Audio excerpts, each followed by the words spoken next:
काफ कुन फ़यकून जदूं फरमाया असां भी कोलूं हासे हू।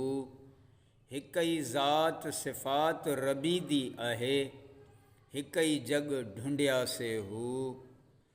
हिक ई ला मकान मकान असाडा, हिक ई आण बुतां विच फासे हू। नफ्स पलीत पलीती कीती बाहू, कोई असल पलीत त नासे हू।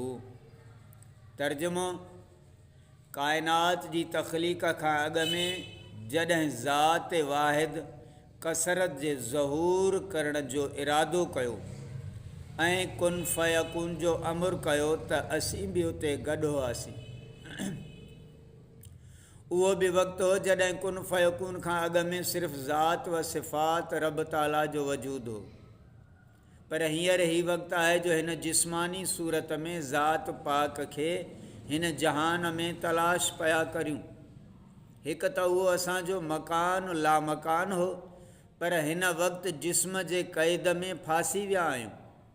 ऐं बाहू हिन नफ़्स जे करे पलीत थियासूं, असल में त असीं पलीत न हुआसीं।